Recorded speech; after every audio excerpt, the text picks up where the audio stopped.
이채윤의 그리스로 마시나. 제3편 인간의 새벽을 열어준 프로메테우스. 인간의 탄생. 올림포스 산의 신들이 자신들의 나라를 펼치고 있을 때 땅에는 인간이 살고 있지 않았다. 제우스가 혁명에 성공하고 세상을 굽어보니 세상에는 다스릴 만한 것이 하나도 없었다. 하늘과 땅이 갈라져서 카오스라고 부르는 상태는 벗어나 있었지만 이렇다 할 생명이 존재하지 않았던 것이다. 뭐야, 세상이 이렇게 썰렁한 거였어. 이런 줄 알았으면 나는 혁명군의 지도자가 될 필요가 없었던 것 아니야? 제길 무얼 다스리겠다고 혁명을 한 거야? 제우스는 실망해서 스스로에게 묻고 답해야 했다. 일단 백성이 있어야 폼이 나던가 뭘 해도 하는 거 아니겠어? 백성 만들기 비상대책위원회, 그걸 발족시켜야겠어. 어때? 제우스는 카오스 속에 여러 사물들의 씨앗이 잠자고 있다는 것을 알고 있었다. 제우스는 세상의 질서를 부여하기로 결심했다. 그는 새로운 나라의 기본 컨셉을 짜고 바로 실행에 옮겼다. 이제부터 국토개발 5개년 계획을 실시한다. 알간? 기획재 정부는 당장 계획안을 내놓고 국토교통부를 비롯한 각 시도는 업체 선정을 잘해서 시행에 차질이 없도록 할 것. 알아들었지? 제우스의 명령이 떨어지자마자 각종 건설 중장비가 동원되고 담당 신들은 작업복을 착용하고 신바람이 나서 공사에 전념하기 시작했다. 역시 노는 것보다는 일하는 것이 즐거워. 일을 하니까 어깨가 뻐근한 것이 다 사라졌어. 골프 치는 것보다도 일을 하는 게 건강에 좋은 것 같은데.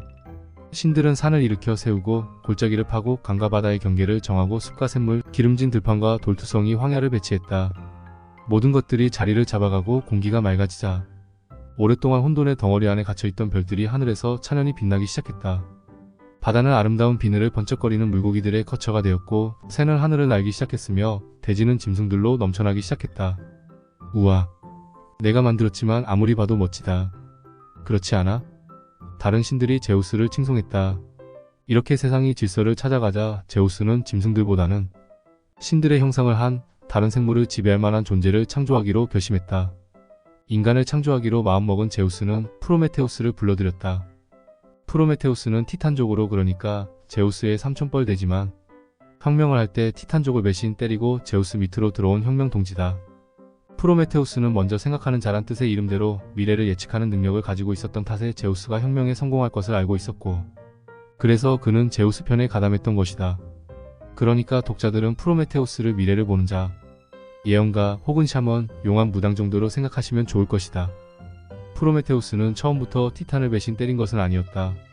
그는 의리의 사나이였기 때문에 티탄들을 불러놓고 패가 제우스에게 유리함으로 제우스에게 대적하지 말고 순순히 대세를 따르는 것이 좋을 것 같다고 기뜸을 해주었다. 야, 제우스가 지금 쓰리고패를 쥐고 있다고. 잘못 구하다가는 쓰리고에 쌍피박 당한다고. 알간? 그러나 멍청한 티탄들은 그의 경고를 무시했다.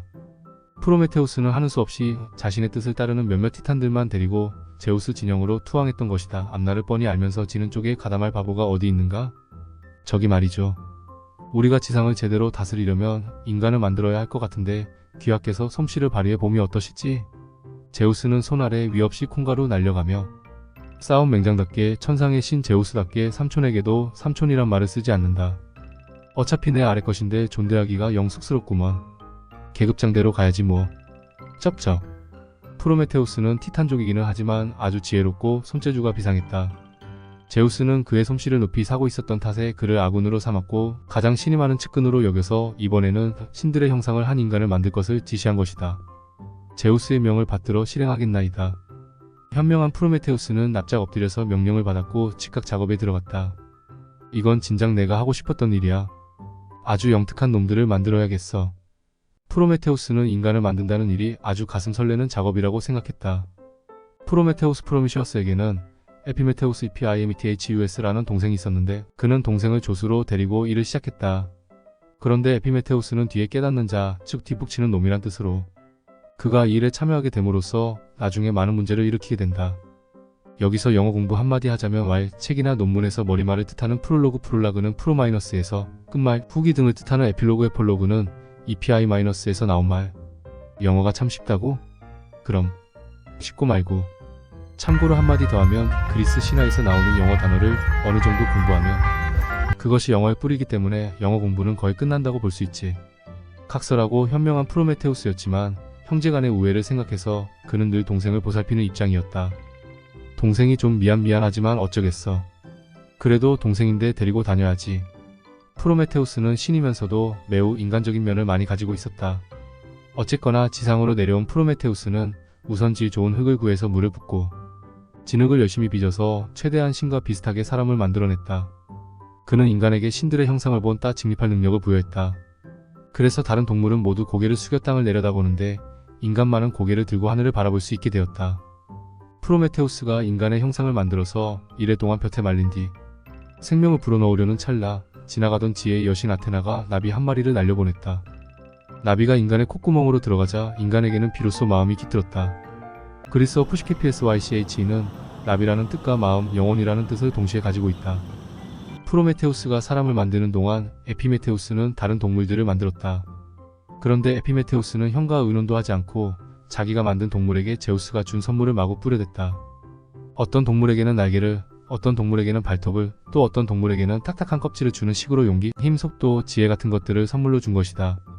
가령 짐승들에게는 먹이를 공격할 수 있는 날카로운 이빨과 발톱을, 새들에게는 하늘을 날 수 있는 날개를, 물고기들에게는 물속에서 헤엄칠 수 있는 지느러미를 주는 등 모든 동물들에게 온갖 능력을 자루 속에서 꺼내 마구 선물했다. 가령 사자에게는 힘과 용기를, 여우에게는 영리함을, 뱀에게는 신중함을, 낙타에게는 절제를, 얼룩말과 사냥과 산토끼에게는 빨리 달릴 수 있는 능력을 주었고, 코뿔소와 악어에게는 튼튼한 가죽을, 곰에게는 두툼한 털을, 시라소니에게는 날카로운 시력을, 카멜레온에게는 변신할 수 있는 능력을 주었다. 에피메테우스는 가지고 있던 선물을 모두 나눠주고 나서야 형이 만들고 있는 마지막 종족인 인간에게는 아무것도 줄 게 없다는 사실을 깨달았다. 잔뜩 공을 들여 인간을 만든 프로메테우스가 드디어 인간에게 무엇인가를 주려고 했을 때 에피메테우스의 수중에는 아무것도 남아있지 않았다. 말하자면 선물을 다 써버린 것이었다. 형 어쩌지? 나는 형이 인간을 만들고 있다는 것을 깜빡했어. 에피메테우스가 뒷북치는 놈답게 머리를 극적거리며 변명했다. 프로메테우스는 무척 난감했다. 신을 닮은 존재인 인간에게 아무것도 줄 것이 없다니 큰일이구나. 내가 그토록 심혈을 기울여서 만들었건만 지느러미나 날개도 없이, 갈고리나 날카로운 발톱도 없이, 또한 가죽이나 털도 없이 어찌 불쌍한 종족이 자연과 다른 동물들의 공격에 맞서 생존해갈 수 있겠는가? 프로메테우스는 동생에게 일을 맡긴 것을 후회했지만 소용없는 일이었다. 제우스를 속인 프로메테우스. 프로메테우스는 고민 끝에 지혜의 여신 아테나를 찾아가서 고민을 털어놓았다. 아름답고 사랑스럽고 고귀하신 아테나 여신이여, 내가 제우스의 명을 받들어 신과 똑같은 형상의 인간을 만들었는데 그들에게 줄 것이 없어서 고민이온데 나를 좀 도와주소서. 오 프로메테우스, 무엇을 도와드릴까요? 그들에게 불을 좀 주고 싶습니다. 도와주소서. 아테나는 평상시 재주 많은 프로메테우스를 좋게 모아온 탓에 선선히 응낙했다. 아테나는 그렇지 않아도 프로메테우스가 만드는 인간들이 어떤 모습으로 나타날지 은근히 관심을 가지고 있었다. 그녀는 앞으로 인간들에게 자신이 가진 지혜를 나누어 줄 날이 다가오고 있다는 것을 어렴풋이 예감하고 있었던 것이다. 프로메테우스는 아테나의 도움을 받아 태양의 이륜차에서 불을 미리 준비해간 회양나무 횃대에 옮겨 붙여가지고 내려와 인간에게 주었다.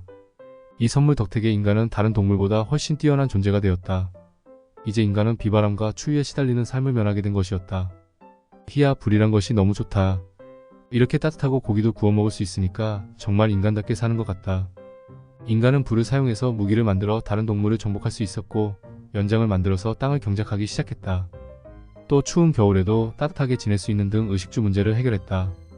나아가서는 인간은 여러가지 기술을 터득하고 화폐를 만들어서 상거래를 시작하게 되었다. 프로메테우스는 인간에게 그 외에도 날씨를 미리 아는 법, 농사하고 가축 기르고 집 짓고 글 쓰고 샘하고 배를 만들어 바다를 향해 하는 법까지 가르쳐 주었다.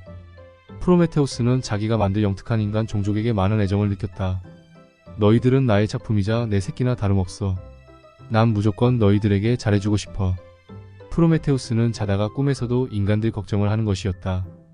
그는 인간을 위해서 많은 궁리를 했고 많은 것을 베풀었다. 그는 우선 인간을 괴롭힐 수 있는 질병, 슬픔, 질투, 원한, 폭소심, 미움, 분노, 거짓말 따위의 온갖 해악들을 한데 모아 상자 안에 가두어 놓았다. 너 무슨 일이 있어도 이 상자는 열지 말거라. 그땐 이 형을 다시 볼 생각을 하지 마라. 알겠느냐?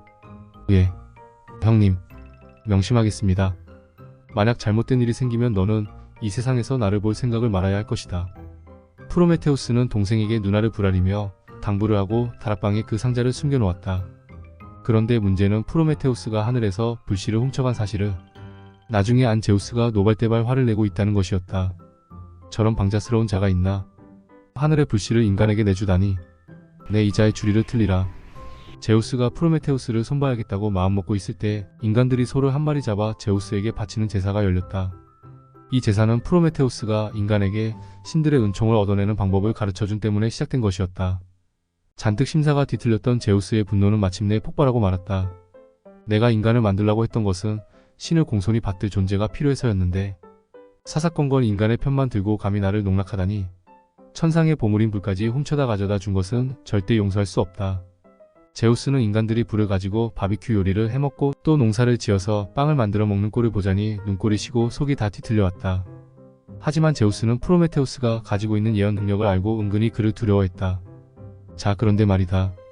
프로메테우스는 그러한 자신의 능력을 무기로 제우스와 맞짱을 뜨기로 했다면 독자 제이들은 믿으시려나? 그의 몸에 흐르는 뜨거운 피는 불의를 보면 못 참는 것일까?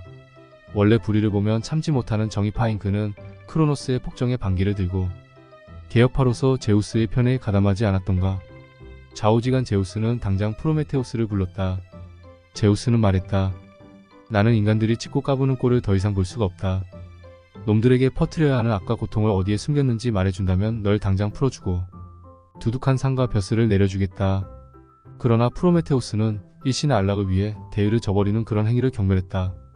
그건 내가 창조한 인간들에게 도움이 안 되는 일이니 가르쳐줄 수 없소. 딴 데 가서 알아보슈. 크아, 방금 너 내 성질 건드렸어. 제우스는 프로메테우스가 의외로 세게 나오자 사지를 부들부들 떨며 분노했다. 그러는 당신은 어떻고? 크아, 어쭈 너 눈 안 깔어? 이게 누구한테 눈을 야리는 거야? 이봐. 계급은 자네가 윈지 모르지만 촌수는 내가 위야. 넌 가문의 족보도 모르냐? 프로메테우스는 왜 그런지 막 가고 있었다. 이제 길은 하나밖에 남지 않은 듯이 보였다. 제우스는 프로메테우스와 인간들에게 복수할 결심을 굳혔다. 사랑의 형벌. 분노에 휩싸인 제우스는 이를 부두둑 깔았다.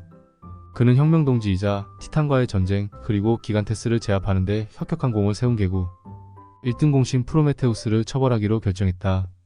어차피 토끼 사냥이 끝나면 사냥개는 잡아먹는 법이야. 창업이 끝나면 그 잘난 척하는 개국 공신부터 다 쳐 죽여야 해.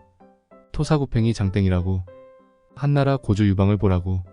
한신팽월 영포 장호. 모든 공신 제후들을 추살했잖아. 그래서 한나라가 400년 이상이나 영속하며 중국 문명을 꽃피울 수 있었지. 맞아요. 아버지.